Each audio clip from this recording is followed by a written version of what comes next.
latest football news, engaging debates, and fascinating opinions. Pitchside Talk on IO Radio.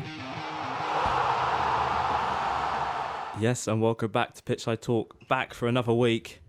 Dan, you know what time it is? It's Wednesday, it's 2 p.m. We're back on again. Yes, that time again. And there we go, shut the door. You just feel for a little bit. All right. What shall I say? Shall I say some...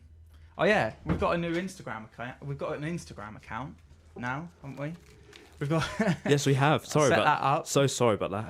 So, yeah, go and check that out. Yes, that is talk_pitch. Yeah, the same as Twitter. Same as Twitter, yeah. And also follow the Twitter as well. Yeah. We want to make it big. Yes, got to make it big. Well, we've got lots of stuff coming up on the show today. We've got... Well, actually, do you want to go for it, Dan? Why not? Do it. We are going to be talking about Ipswich Town and their result on Sunday. Ooh.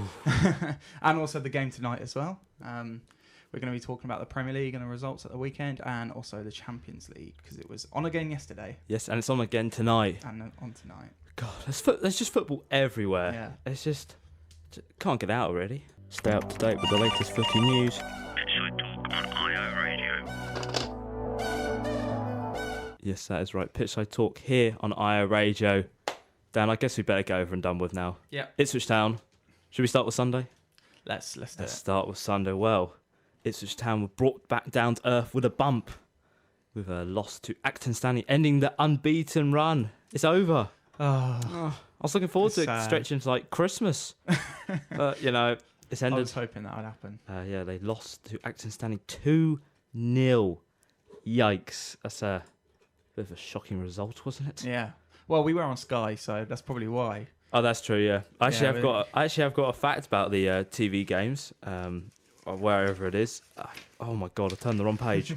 It's now the 15th game without a win in front of live TV cameras. And 21 games without a win off the back of an international break as well. I think I know what game it was the last time we won on Sky. I think there's been a bit of debate because I saw somebody said 2015, but then people said no, it's not 2015, and then I was like, oh, I don't know what year it is. I think it is 2015. But what game? It was MK Dons away. Oh, and we won 1-0. Yes, MK Dons are in the championship. Yikes! I didn't realise it was the championship. We won 1-0 on Sky. I think that was the last time. Oh, that was the last time. Well, I just want to ask you, what were your thoughts really on the game over the overall performance of Ipswich Town? Yeah, it wasn't a great game on Sunday. I think that we just looked really off. I don't know what it was. Maybe it was the choice of Lambert's team choice. I don't know. I just think that injuries really cost us on Sunday. I think that 3 of our best players were out injured. So, and obviously Wilson as well, who was a big miss, suspended. I think defensively we were poor. I think Nsiala had a bit of a mare of a game, to be honest. Maybe that's because he's just come back and he's just been put into the deep end straight away. But yeah, not great defensively. And also I think that Jackson up front on his own doesn't work. Because, I mean, at the start it looked like Judge was playing up front with him, but he kind of... Judge just plays everywhere, so he could be anywhere on the pitch. So it was really Jackson up front on his own, and I don't think that worked. He could just be sitting in the stands tonight, probably. Well, speaking about it, you said there's changes. There was 4 changes from the side last time out. Lots of forced by suspensions and injuries. I think the subs were James Wilson's forced out of suspension, so Toto and Solana came in for him. Came Vincent Young out. Edwards came in for him, and then we've got Phil Dowles out with a hip or knock. People saying it's an injury, but then I hear knock, and nobody knows the time frame. No one really knows. Yeah, could be any game. That's why I don't like our players going on international duty. I know. And then placed by Dazal, and then James Norwood out with a groin injury, still recovering from the surgery, and Alan Judge went up top. How does this show how important that these players are to the side? Yeah, it definitely does. I think that we really, really missed these players. Since Vincent Young and Downs have started every game this season, they've looked amazing. I think Vincent Young's been our best player so far, and obviously Downs has been brilliant as well. And Norwood as well. Forgot about Norwood. Yeah, Norwood. Yeah, of course. So yeah, I'd say that's probably 3 of our best players so far this season out for this game. So it was going to be a massive miss. And we proved that really, didn't we? With how we played. Especially with there's a lot of controversy before the start of the game with Andre Dazals came in for Dowles. Yeah. What did you think of that? Do you feel he should have started, or maybe give it to something like Emmy Hughes and then possibly, or put John Nolan back and then have Judge in the middle? I would have started Hughes in this game, mainly because I think he's better than Andre Dazal. Obviously, Hughes, maybe Lambert didn't include him because he's just back from injury. Maybe needs a little bit more time, but I don't know with Dazal. Dazal shows sometimes that he can be a good player, but I don't really think I've seen enough of him to start him in games like this. So yeah, I would have started Hughes. I think Keane should have started in this game as well. I think that to not include Keane was a bit surprising. I think he would have been perfect for this game because I feel like Jackson needs someone to play from. So I think Keane would have been good in this game as well. Well, speaking of sort of goals and strikers, Ipswich had 2 chances cleared off the line. Mm-hmm. I think it was one in the first half from Judge. Yeah. That looked like it was very close. It was probably... But I don't think it went in. But the second I'm bitter one... about this one. Wolverton had a chance clear off the line, but replays and camera angles show that it's actually over the line. Yeah. How disappointed do you feel by that? I guess I'm a little bit disappointed because it shows that League One officiating is not great. But I don't think, even if we did score that, I don't think we would have got back into the game. I think that when we went 2-0 down, that's pretty much it because we weren't playing well. And yeah, I don't think that would have done much. But yeah, it's a bit frustrating when stuff like that happen. And you've seen all over Twitter people getting annoyed with that as well. So yes, yeah, a bit frustrating. Well, there's a question I actually asked you whilst it was off air about wing backs, and I just wanted to know because Edwards played wing back, he played the whole game there, but I guess he didn't put in a great performance at wing back. No. I just asked you, if Kane Vincent-Young's out, who would you play at that right wing back spot? And you said you was going to shock me. Yeah. Who are you going to shock me with? Come on. I would pick Luke Wolfenden. Yeah, what? He's a defender. Oh, God, Dan, you've lost the plot. No, I haven't lost the plot.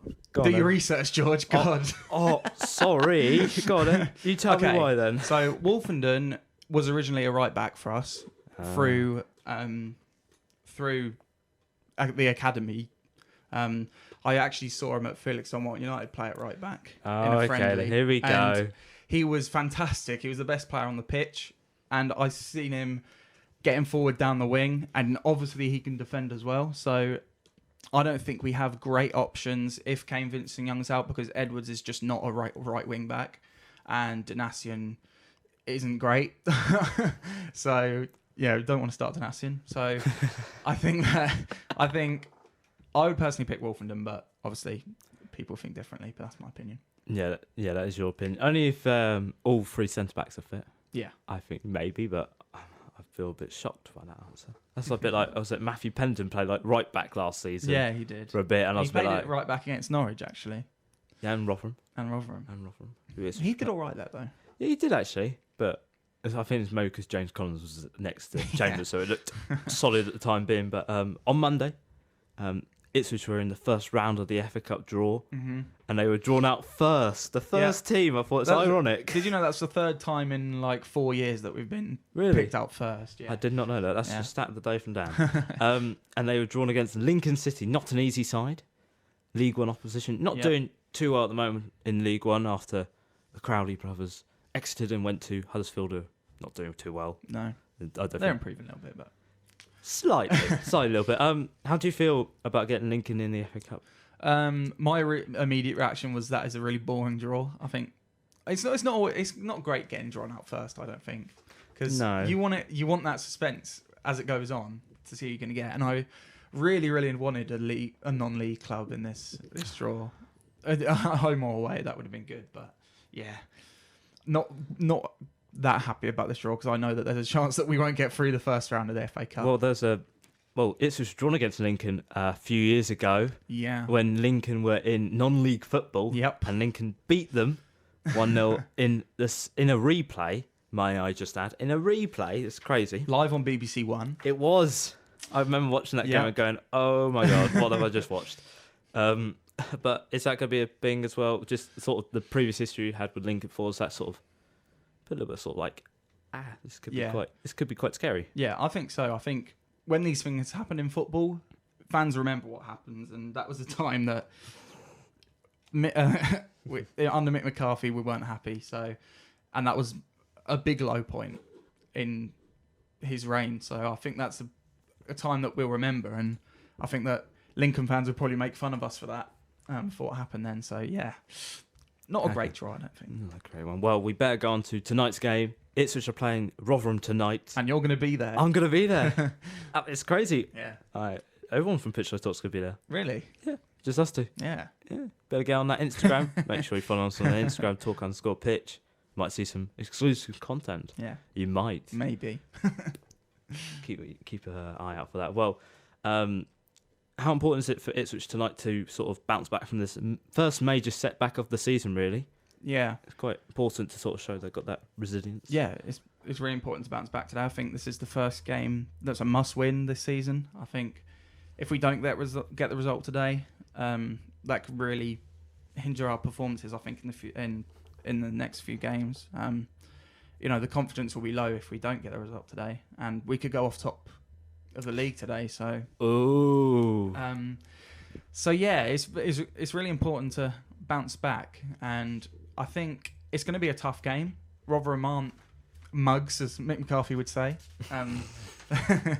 So yeah, it's going to be a tough game, but I guess it depends kind of who is going to start the game. I think we don't know the three players. We don't know if they're going to be injured, if they're going to be included or whatever. So yeah, I think once I get a look at the starting lineup, I'll have a bigger idea of what's going to happen. But at the moment, I don't know. It's definitely going to be a tough game. You said about the three injuries there. We don't know what's happening. We don't know when they're supposed to be back. Apparently, there's going to be some last-minute medical decisions. I guess that's going to be more on Norwood if he can sort of be included or be on the bench. I guess we expect him to be back, but things like Dowles, do you think he'll be back tonight? Tim Vincent-Young. It's a tough one. It is a tough one. I don't know. With these kind of injuries, then you just never know. I guess they could be included on the bench. I don't think Dan's be put straight into the starting 11 because we have got options in midfield. But I think that with Kane Vincent-Young, if he's fit, he needs to start because we don't have anyone else who's good in the right back position. Okay. Is this going to be the last time Ipswich played Rotherham was a 1-0 victory back in January? Yep. Will Keane scored with whatever body part he hit it with, to be perfectly honest. Yeah, are we expecting maybe a different Rotherham tonight? They've made 12 arrivals this season and 17 departures. They're mid-table at the moment in League One, quite consistent. 5 wins, 3 draws and 4 losses. Yeah. Are we sort of expecting a different side tonight than what we saw in the Championship? Yeah, I think so. I think the main thing is that we were bottom of the league when we played them. They were, in the relegation zone as well, and we managed to beat them. And losing to Ipswich last year was not the best thing in the world. So it proves that they weren't on a great run then. But yeah, they're doing okay in League One at the moment, and they've still got Championship quality in their side. So I think that it's going to be a tough game, even though they are mid-table. And yeah, we'll see how they do. We'll see how they go. I just want a final thing before we move on to the Premier League. What's your score prediction for tonight? What are we going for? I am going to go for... I don't know if I'm very confident today, I think it's going to be 1-1.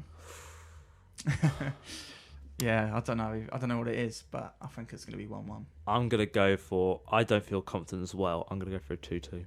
Okay. And I feel like it might be one of them last-minute goals of excitement or disappointment. Yeah.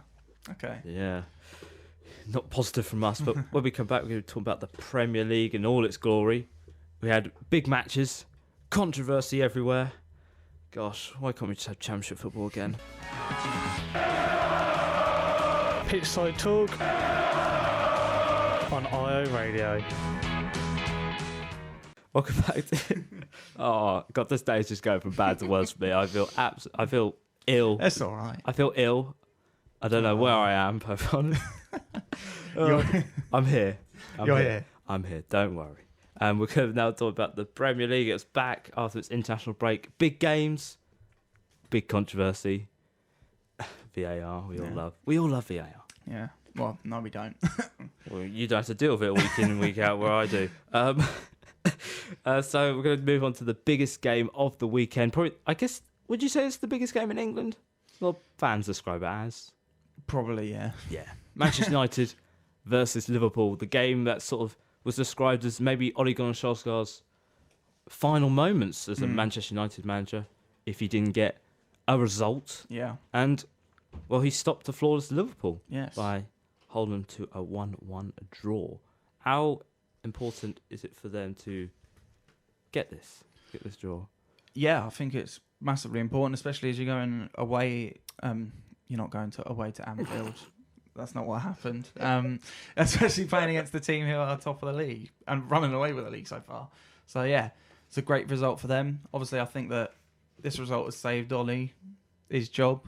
I think that always seems to happen when managers are in threat of getting sacked. They always seem to get results. It's crazy. It always seems to happen like that. But yeah, very important for Man United to get this result. Obviously, they're far from at their best at the moment, but I think this will give the players confidence.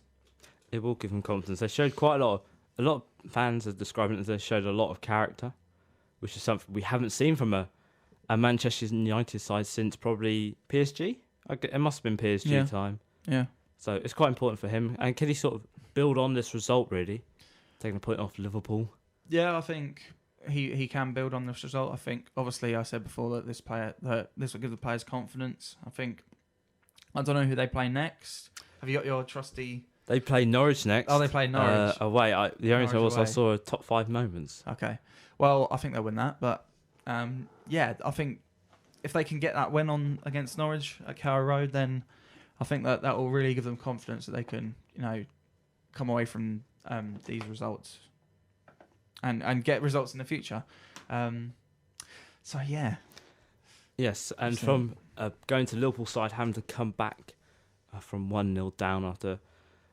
It's sort of been described as a bit of a controversial VAR moment, but we'll get onto that. But how important is it for Liverpool to should Liverpool feel quite lucky to walk away with a point here, really? They don't usually do quite well at Anfield. I think the last victory was 2014. Yeah. 3-0 victory. And then I think before that must have been the 4-1 victory, the very famous 4-1 victory when Torres made Nemanja Vidic look like a mug. Yeah.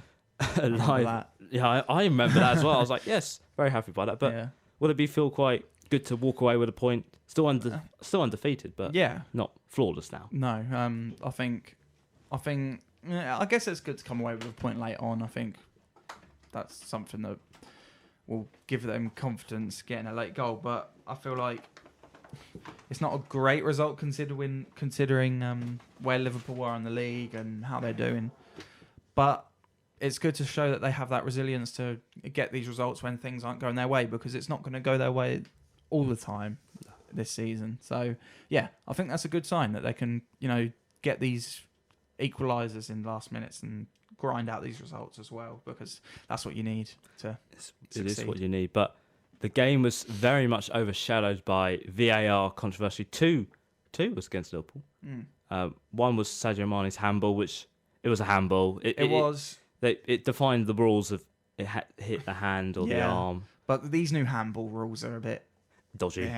Yeah. Don't really like them. No, but the one which is building a lot of controversy is Manchester United's goal. In the build-up, there was a foul by, I think it was Lindelof on Divock Origi. Origi went down. Liverpool sort of played on, but sort of didn't. I think Klopp was very animated on the sidelines, sort of saying, "Oh, it's fine. VAR will give that," and then it wasn't given. Yeah. But what's your opinion on it? Should that have been overturned? I think it should have been overturned. When I first saw it, I was like, was that bad? Was that enough to disallow the goal? But seeing it afterwards, I think it was a foul. And I think it should have been disallowed. I think this shows that VAR is I don't know what it is of VAR. Whenever there's over this weekend, whenever there's a big decision that everyone can see that VAR need to sort out, they just don't. I don't know what it is. So yeah, I feel like Man United were a bit lucky there. Maybe Liverpool feel a bit hard done by, especially Jurgen. But that's how football is, isn't it? It is how football is. But VAR has come under a lot of criticism this weekend. As you said, big criticism from managers. I think Jurgen Klopp, Sean Dyche, Pep Guardiola and Kike Flores have all criticised the technology. I think basically saying it doesn't work. Yeah. I think Unai Emery actually criticised it as well. Yeah. Over the Socrates foul, but we'll get onto that later on. Yes. We get to mention. But a pundit has criticised it. Alan Shearer, who's the face of VAR. Yes. He's done the videos and he has criticised it by saying, which I didn't notice, in 90 plus games, no referee has gone to the side of the pitch and watched the incident back. Yeah, that is surprising because we saw that a lot during the World Cup, Yeah. didn't we? But, the Women's World Cup. But Shearer's quote is, "What's the point of the screens if you don't use them?" Yeah. But I want to ask you about it. Do you feel that the referee's a bit more dictated by the ref they hear in their ear, that they describe it more than the ref actually should go look at that? I know it slows the game down, but it fixes the problems. Yeah. Is that something that the high bar, the set, that's sort of causing more problems than it is resolving them? Yeah. Yeah, I think so. Maybe VAR should be a second resort. If the ref sees something happen and it's an obvious decision, he gives it and then goes on. If the ref isn't sure, he should, consult with the people in the VAR room and see if he can look at it on the screen again. So yeah, I think they just need to do something to improve it. I don't know what they need to do with it. It just seems a bit, I don't know, it just seems a bit, sometimes it works fine. Sometimes I'm looking at this decision, I'm like, that actually worked. But this weekend, it's been really poor, like with some of the decisions it's made. So, yeah, maybe refs need to decide themselves whether they think that it needs to go to VAR or not just rely on the people in the VAR room. My opinion is that I feel that the refs that they hear in their ear, they sort of relay too much back and sort of maybe go, they sort of describe the situation instead of going, maybe you should look at it. Maybe they're more dictated. Yeah. Sort of by I think that's my issue. Yeah. I know they want to keep the games flowing, have this high bar, but I find that it's not working with the high bar. No, it isn't. And the games are being slowed down anyway. Yeah. But I think I'd rather it be slowed down and have the right decision than then have the wrong decision. Then we're talking about it for weeks and weeks and weeks. And then they do the review, don't they, of where an independent board re-looks at some of the instance and then go, actually, that was the wrong one. Yeah. That's not what we want, really. No, it's not what we want. I feel like that decision that happened on the weekend was sort of Rigi's one. I feel that will be one of the ones they go, maybe we actually did get that wrong. Yeah. I think that will be one of the ones. I reckon that will and be. all the ones we're about to talk about in this little Premier League review. We're going to now go through all the matches. Yeah. Starting off with the Saturday lunchtime, Everton versus West Ham. Yeah. Everton need to bounce back after an awful run of results. Sort of Marco Silva's job was actually on the line this time. Yeah. And his team proved it to him. They won 2-0 against West Ham. Yeah. It's quite easy, really. West Ham haven't got a great home away record. Sorry, looking at it, they've suffered. This is their first league defeat of the season, but they have one of the best sort of away to home records. But they are quite awful away from home. Yeah, we've seen this before. Yeah, we have. But how important was this for Everton to get a win back on the board? Yeah, I think again it's happened that a manager's on the line and they managed to get a result. And I think this will boost their confidence a lot. I don't know. You've got your trusty book here. I have got my fixture. The next fixture. Oh, all right then. Where are we? So this is Brighton. That's Burnley. We don't want them. Oh, that's Liverpool. Gone one too far. The next fixture is Brighton away. So a winnable game. A winnable game, but Brighton been quite good at Yeah, home. they have been good at home actually. Yeah. So Tottenham found out. Yeah, they did. Well, that's Tottenham, but. Yeah, obviously it's not going to be easy to go to Brighton, but that's definitely a winnable game. So if they can get the result there, that will boost their confidence, I think. Well done, Everton. Yes, well done, Everton. And West Ham need to get better away from home. Yeah. West Ham are sort of like the yo-yo club, aren't they? Yeah, I think so. I don't know. West Ham always seem like they're going to have a good season and then a couple of weeks later they're just down and then, Nobody West Ham knows. weird. Well, one team that struggled against West Ham at home was Aston Villa.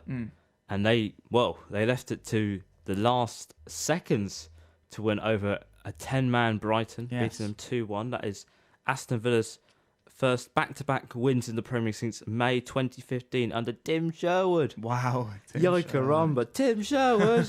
What's he doing now?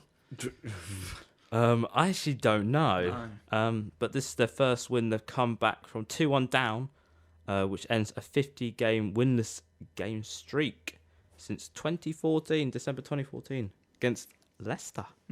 But how important was it for Aston Villa to get this? Because they've sort of been a side that they've been quite yo-yo. They've been really good, but not scoring, and been really bad and not scoring. But then they sort of now find the balance of finding their feet again, aren't they? Yeah, I think obviously they made quite a lot of signings in summer, and I think obviously it takes times for them players to gel, and I think you've seen signs of that now. And I think I said at the start that Villa have enough to stay up this year, and I think they do, and it's good to see them getting these results. I think at Villa Park, that's going to be a good place for them to get results. I think that'll be a fortress for them at Villa Park. Yeah, with the fans, the whole end, their 12th man, as they say. Yes. So yeah, good for Aston Villa. Well, I want to speak. They had some VAR controversy with I think it was I can't think who scored, but somebody scored from Wesley. Sort of got the ball off Matt Ryan and VAR. Oh yes, yes. Should that have been given the goal in the first place? It was a bit of a decisive one because Wesley does bump into the goalkeeper, but Matt Ryan hasn't really got the ball. Yeah. It's a grey area one. Yeah, exactly. I think that if there's any contact with the keeper, the ref's gonna give it if they see it. Well, the VAR ref gave it, not the ref himself. Yeah, the VAR ref he just let it go, didn't he? I think any contact with the ref is going to be given as a foul. And, I think the VAR saw that there was contact, even if it wasn't that much, and disallowed it. So, I don't know. It was a bit soft, I think, but I can see why they gave it because, it's always given when there's fouls on keepers. So. Okay, fair enough. Well, we'll move on to the next game. We're going to skip over this one. Bournemouth 0, boring. Norwich 0. This is the first time that these two sides have kept a clean sheet in the Premier League. Now, every side in the Premier League's now kept a clean sheet. But Norwich will add that to their honours list. Let's go. Okay, let's go and move on to Chelsea beat Newcastle. That was quick. Chelsea beat Newcastle 1-0. A very resilient Newcastle side, built on their confidence from Manchester United. Yeah. Will Newcastle feel a bit disappointed not to walk away with a point at Stamford Bridge? Yeah, maybe. Obviously, it's hard going to teams like Chelsea away, but they had their chances. But I think overall Chelsea were just had a bit more quality. I think Callum Hudson-Odoi was brilliant in this game because he's back and he did really well in this game. So I think Chelsea just showed their quality in the end. Yeah, and this is now Newcastle's first consecutive Premier League loss now, first time since May 2018. So it's not looking good at the moment, Newcastle, but they look quite resilient. I guess that's how they've got to be now against these sort of sides away. Yeah. The next game is Leicester v Burnley. Leicester won that 2-1. But a year on from their chairman. Yes, that's quite sad. Unfortunately, passing away. Yeah, very sad. I actually remember where I was the day that happened.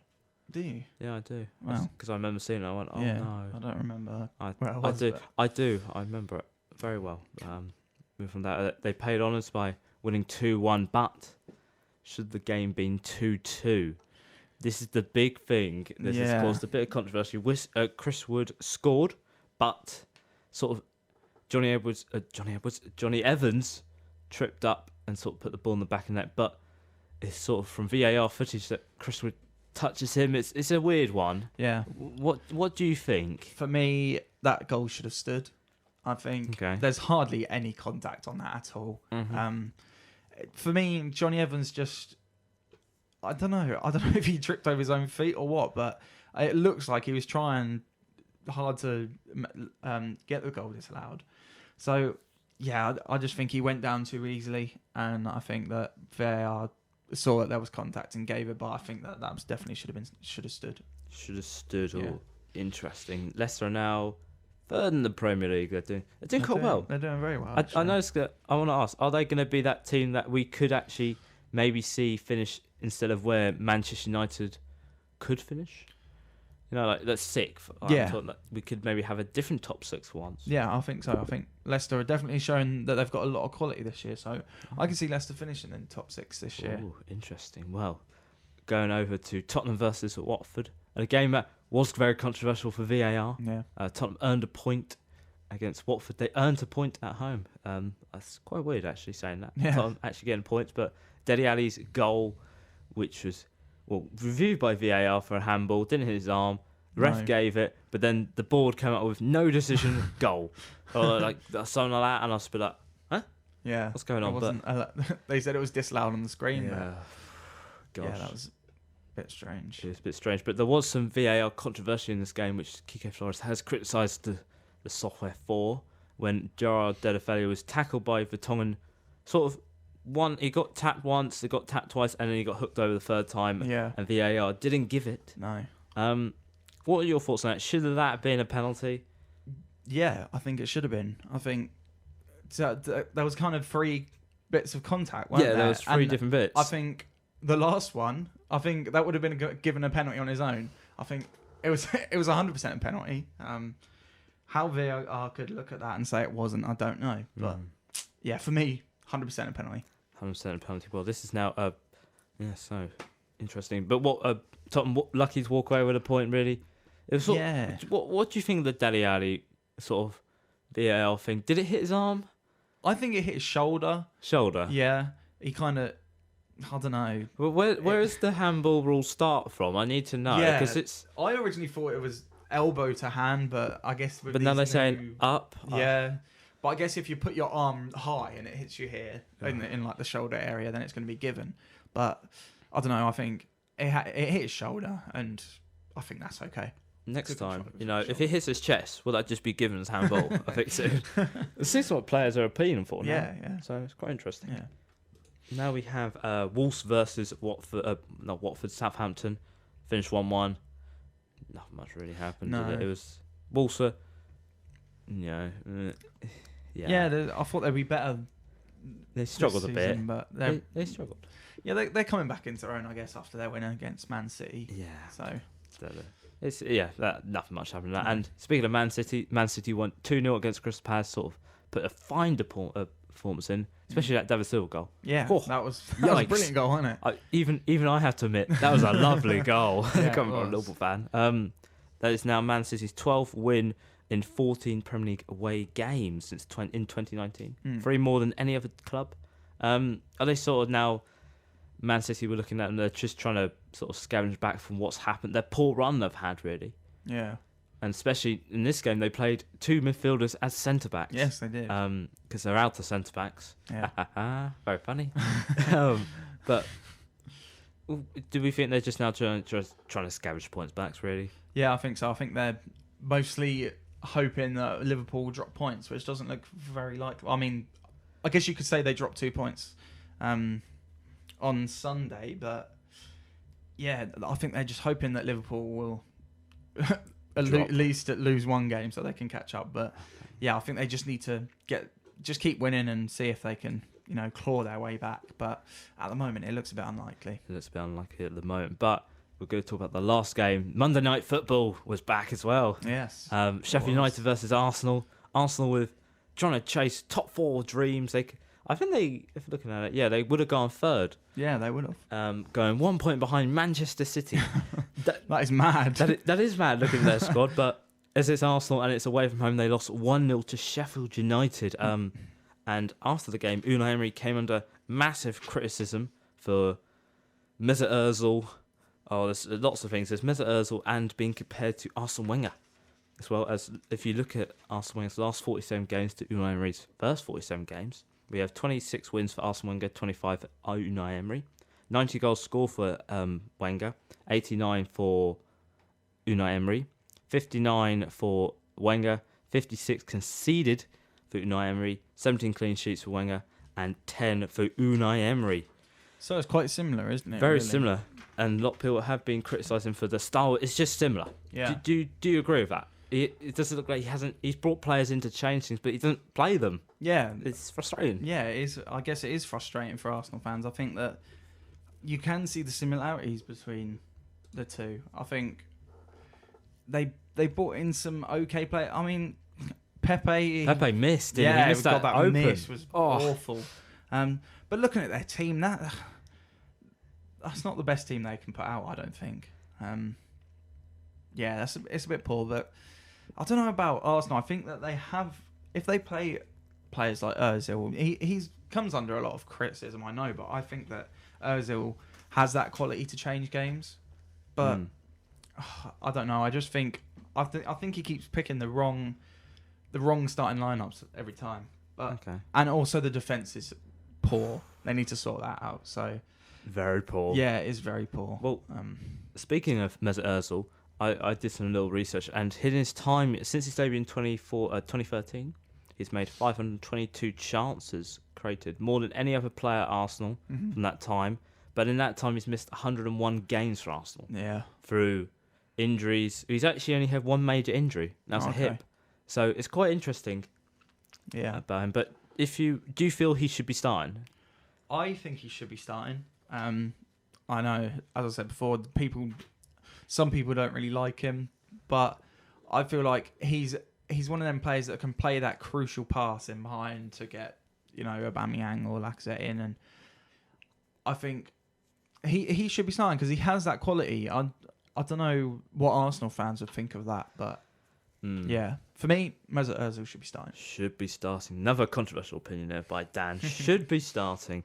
And when we come back, we're going to talk about the Champions League. It was back last night and it's on tonight, and I'm going to miss it. Oh. The best place in Ipswich to hear the latest football debates, Pitchside Talk on IO Radio. Yes, welcome back to Pitchside Talk here on IO Radio. And we're now talking about the Champions League. It was back. Tottenham played Red Star and they won 5-0. 5-0 after their embarrassing result 7-2 against Bayern Munich. Are Tottenham back? Are they? Is this the Tottenham back? Are they back to glory? Well, I wouldn't say they're back yet. I mean, it's only Red Star, whatever Belgrade. So I think they need to kind of prove more than beating Red Star. But I think Poch said this is his interview. I think that will help them build confidence for the next games. Obviously, winning 5-0 is always going to be a good result. So yeah. Decent for them, I think. Well, speaking of building confidence, will that result build confidence and help them beat Liverpool, who they play on Sunday at Anfield? May I add? Yeah, quite a tough place to go. Will that push confidence through? I think no. I don't think they'll beat Liverpool. I think obviously they'll have more confidence from this game, but it's a huge task to go to Anfield and beat Liverpool on the form that they're in as well. So, and the poll's quite closer than I thought it was going to be, 90% no. But well, I was actually going to reveal this. Okay. I actually put a poll out saying, can Spurs carry this confidence to beat Liverpool on Sunday? And 66% of people said no. Where at the moment, 43 have said yes, but this poll's still going on. Yeah. We've got 19 hours left. 19 hours. Vote on it now. It's got 19 minutes left. Go to our Twitter page. Yes, go to our Twitter page. More promotion and all that jazz. So yeah, they hit him for 5. Look quite good. They're now second. Bounce back after that Bayern Munich. Awful result to Bayern Munich. Yes. Very funny. You need to stop joking about that. We are being professional. We're having a fun time. Well, moving on to Man City, who also hit Atalanta for 5, but 5-1 this time. There was panic, wasn't there? There was like panic stations. We're losing 1-0, but they came back with Raheem Sterling getting his first ever Champions League hat-trick. Should have had 4. Yeah. How good is he? Because I've heard Rio Ferdinand said that he should be considered as one of the top 5 best players in the world. I have to ask you, do you agree with that? Should he be considered there? No, I don't agree with that. But does he have the qualities for it? Yeah, that's what I was about to say. I was about to say, I think if he carries on this form for Man City and England, I think he can definitely be put in that bracket. But at this moment in time, I'm not quite sure he's there yet. Obviously, he's a great player and we love him for England. But if he's one of the best top 5 in the world, that's pushing it a bit, I think. Pushing it? Okay. Yeah, that happened. And then Phil Foden got sent off as well. Yes, he did. How disappointing would it be for him to get sent off, sort of? He's sort of trying to break into this Man City side and he's sort of getting sent off. It was a bit silly, really. I think the first car was more than tactical fouls and then the second one was... He just pulled the person back, and Champions League UEFA staff, they see a pull back and it's a yellow card, really. Yeah. I think you see it quite a lot where young players, lose their cool in big games, and I think that's kind of what happened. I think obviously it'll be disappointing for him, but I think he just needs to let this go over his head, and when he comes back into the squad, keep cool and do what he does best. I think. I just think he needs to just calm down a little bit. Just needs in these to big calm games. down. Calm down. Well, we've got 2 more games tonight. We'll start off with the first one. Liverpool travel to Genk in Belgium and search for their first European win since Porto back in March. Yeah. Long time, and they are the defending champions as well. Yes, they are. It's a bit weird. What are we expecting from tonight's game? Are we expecting quite an easy win? Yeah, I'm expecting an easy win for Liverpool tonight. I think Genk are bottom of the group, aren't they? I think they are. Yes, they are with 1 point. Got beat by Salzburg. What was the score? 6-2. 6-2. 6-2. So, yeah, expecting an easy win for Liverpool tonight. Expecting an easy win. Well, actually, look at Liverpool's actually got a 100% record in the Champions League against Belgium sides. There you go. Yes, and also the other game we have is Chelsea are taking on Ajax, the wonderful Ajax, who are unbeaten at the moment in the group stages, but Chelsea bouncing back after defeat at Stamford Bridge to Valencia and winning against Lille not so long ago. Can Chelsea win this one? Is this going to be Chelsea's sort of biggest test tonight? Big test. Yeah, I think so. I think it'll be the biggest test out of the teams in their group. I think obviously Ajax are a great side now. They've got all these young players who are performing really well, and they haven't even conceded a goal yet in the group so far. So they're doing really well. I did see this funny thing of an interviewer saying to Frank Lampard, "Are you scared of Ajax?" And he's like, "What makes you say that?" Apparently his face looks scared going into this game tonight. So he does actually look scared sometimes. He really does. He just really said, "That's does. my resting face." So yeah. God. No, I think it's going to be a tough game for Chelsea tonight, but if they bring out that quality that they can, I think they can get a result. Especially with their young, youthful forwards. Yeah, exactly. Fantastic. Tammy Abraham now worth like 100 odd million, I'd say. And also, they have a 100% record against Dutch sides in the Champions League as well. Oh, okay. So it's on their side. Yeah, it's on their side, but you know what happens when I look up these stats, 100% this, 100% that. It all goes absolutely wrong. Pitchside Talk, footy debate from the Premier League Outback. Yes, that is right. Pitchside Talk here from the Premier League Outbacks. You can follow us on Instagram now and Twitter. Same, @talk_pitch. YouTube, Pitchside Talk. Yep. All the episodes come up eventually. Eventually. It takes time. It does. It takes time. Well, basically me being busy, but yeah, I'm busy as well in my life. But we are near the end of the show, but we have one more thing to talk about before we leave. Yesterday, Sol Campbell's confirmed as Southend United's new manager.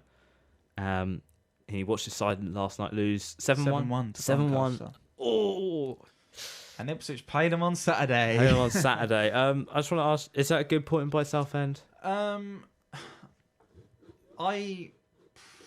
think it is because he's did okay with Macclesfield in League 2.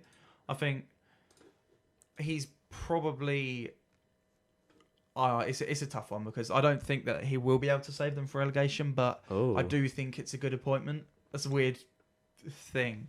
I don't think Southend have enough in their quality players to stay up, but I don't know. I think that Sol Campbell, he's a decent manager in lower league, so I think good appointment from Southend. Good appointment. Well, that's good to hear. Well, our poll actually agrees with you. 79% of people actually say no. He will not survive. Well, he won't make sure they survive in League One. Yeah, and they have been sort of struggling for the last few years. They got lucky last season. Yeah, Luck sort of ran out. Yeah, they did. Is it like Sunderland? Luck's going to run out eventually. Yeah, I think so. I think this is the season it will. Well, that's not good to hear. Well, we're at the end of the show, aren't we? Yes, we are. VAR is chasing us down with this. It wants to make sure we look at the monitor, but we're not going to look at the monitor. But it's been a good show. We've had quite a lot to talk about. Hopefully, it's just mistakes. So yes, we did, but that it makes the show more fun. Yeah, it does. Makes the show more fun. But we've got Ipswich tonight. You might see some exclusive content. Yeah, maybe. Maybe an Instagram story or two. Ooh. You see, well, we have some exclusive news to reveal in the up and coming weeks. So stay tuned because it's top secret. Only 3 people know, maybe. I think 3 people know. Yeah. I have no clue, but yes, so we're at the end of the show. Next week we'll be talking about Ipswich Town, trip to Southend, Yep. Premier League, and probably VAR. Probably. It's going to be VAR. Has Oh to yeah, be. we've got that Colchester game as well. Oh yeah, forget the about Colchester game. Are you going to that one? No, I'm not. Oh, disappointing. Right, we'll see you next week. See ya. And ciao. The whistle has been blown for full time. Tune in next week for another jam-packed show.